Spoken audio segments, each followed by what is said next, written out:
নমস্কার বন্ধুরা, স্বপ্না ব্লগে নতুন রেসিপিতে সবাইকে আরও একবার স্বাগত।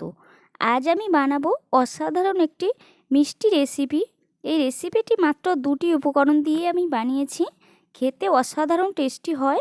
তো চলো এই রেসিপিটি আমি কেমনভাবে বানিয়েছি সেটাই শেয়ার করব।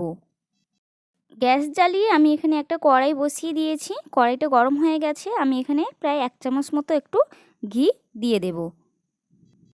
ঘিটা ভালো করে একটু নাড়াচাড়া করে আমি গরম করে নিচ্ছি। আমি এর মধ্যে দিয়ে দিয়েছি 1 কাপ থেকে একটু কম আমি এখানে সুজিটা দিয়েছি। ক্যামেরাটা অন করতে ভুলে গেছিলাম, সেই জন্য অন করা হয়নি। তো আমি এই বাটি মেপে এর থেকে 1 বাটির থেকে একটু কম আমি এখানে সুজিটা দিয়েছি। তো সুজিটা আমি এখানে বেশি ভাজবো না, 2-3 মিনিট মতো গ্যাসের ফ্লেমটাকে একটু লো রেখে ভেজে নেব। তো আমি ভেজে নিয়েছি সুজিটা, হালকা করে একটু নাড়াচাড়া করে নিয়েছি। সুজির যে কাঁচা গন্ধটা থাকে সে গন্ধটা চলে গেছে। এখন আমি এর মধ্যে দিয়ে দিচ্ছি 1 গ্লাস মতো আমি এখানে দুধ দিয়ে দিচ্ছি। তোমরা অবশ্যই এটাকে গরুর দুধে চাইলে যতটা পারো করতে পারো, তাহলে খুব ভালো হয়। আমি এখানে পাউডার দুধ দিয়েই করছি। তো আমি এখানে 1 গ্লাস দুধ দিয়েছি, আর দুধের পরিমাণটা একটু বেশি দিলে খুব ভালো হয়, তাহলে সুজিটা খুব তাড়াতাড়ি নরম হয়ে যাবে আর রান্নাটা খুব ভালো হবে। তো দুধটা দিয়ে আমি এখন সুজিটাকে একটু ফুটিয়ে নিচ্ছি। আর এইভাবে অনবরত একটু নাড়াচাড়া করতে হবে, যাতে সুজিটা তলা থেকে ধরে না যায় আর ডেলা ডেলা না পাকিয়ে যায়।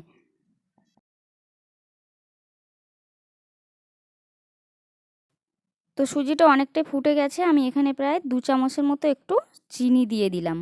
এবার দিয়ে সব কিছু ভালো করে নাড়াচাড়া করে করে আমি সুজিটাকে শুকিয়ে নিচ্ছি। তো সুজিটা দেখো আমার অনেকটাই আঠালো ভাব চলে এসছে। আর তোমরা যদি চাও তো এর মধ্যে এলাচের গুঁড়োও দিতে পারো।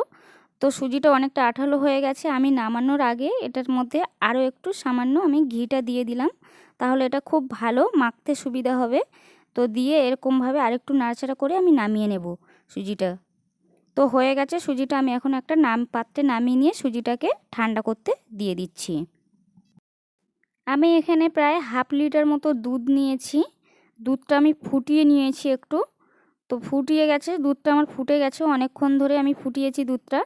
দুধটা এখন ফুটছে। তো আমি এর মধ্যে এখন কিছুটা জিনিস অ্যাড করে দিচ্ছি। এখন আমি এর মধ্যে দিয়ে দিচ্ছি 2 পাতা মতো আমি গুঁড়ো দুধের পাতা এর মধ্যে দিয়ে দেব। তাহলে দুধটা একটু খুব ঘন হবে। তোমরা যদি মনে করো যে এটা পাতলাভাবে খাবে তো দিতে পারো, গুঁড়ো দুধটা আর দিতে হবে না, কোনো অসুবিধা নেই। তো আমি এটা একটু ঘন করার জন্য 2 পাতা মতো গুঁড়ো দুধের প্যাকেট দিয়ে দিচ্ছি।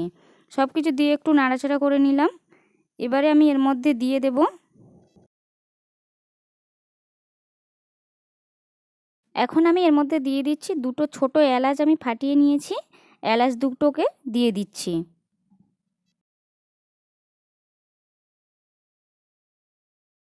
এরপর আমি এর মধ্যে দিয়ে দেব কিছুটা পরিমাণে কাজু, আলমন্ড আর পেস্তা আমি একসাথে কুচি কুচি করে কেটে নিয়েছি।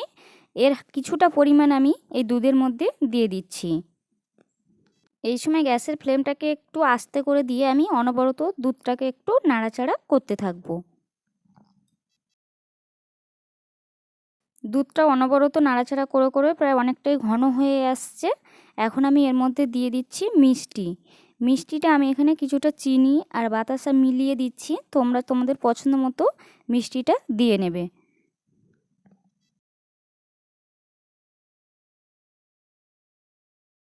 সব কিছু ভালোভাবে গুলিয়ে নিয়েছি। এখন আমি এটাকে গ্যাসের ফ্লেমটাকে একদম লো করে রেখে আমি ওদিকে সুজিটাকে রেডি করে নিচ্ছি। সুজিটা আমি এখানে একটা প্লেটের মধ্যে নিয়েছি। গরমটা অনেকটাই কমে গেছে, হাত ছোঁয়া মতো গরম হলেই হবে। এখন আমি এর মধ্যে সামান্য ঘি দিয়ে দিচ্ছি, যাতে এটা মাখতে সুবিধা হবে। তো খুব ভালোভাবে আমি এটাকে একটু মুথে নিচ্ছি আর একটু। তো এখন সুজিটা মুথে নিয়েছি আমি। এখন এটাকে ছোট ছোট লেচি কেটে শেপ বানিয়ে নেব। তোমরা তোমাদের পছন্দ মতো যে যেরকম পছন্দ করো সেই অনুযায়ী শেপটা দিয়ে নেবে। আমি এটাকে গোল গোল করে একটু হাতের মধ্যে চেপে একটু চ্যাপ্টা টাইপের বানিয়ে নিচ্ছি।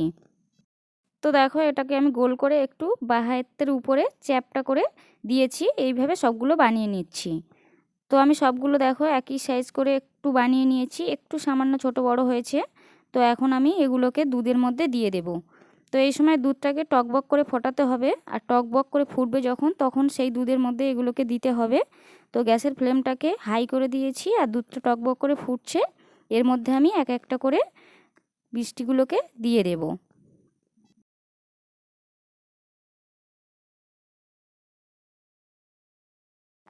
চামচটা দিয়ে অনবরত একটু হালকা করে করে নাড়তে থাকবো। এইভাবে 4 থেকে 5 মিনিট মতো আমি এটাকে ফুটিয়ে নেব। তোমরা চাইলে একটু ঢাকা দিতে পারো, আমি আর ঢাকা দেব না। এইভাবে আস্তে আস্তে নাড়াচাড়া করে করে আমি এটাকে গ্যাসের ফ্লেমটাকে অফ করে দেব। তো এটা আমার হয়ে গেছে, সুজিগুলো অনেকটাই ফুলে ফুলে গেছে। এখন আমি এটাকে নামিয়ে নিচ্ছি, নিয়ে একটা প্লেটের মধ্যে এগুলোকে তুলে নেব। আজকের ভিডিওটি এ পর্যন্ত। ভিডিও ভালো লাগলে অবশ্যই সবাই লাইক কমেন্ট শেয়ার করতে ভুলো না। সবাই ভালো থেকো, সুস্থ থেকো।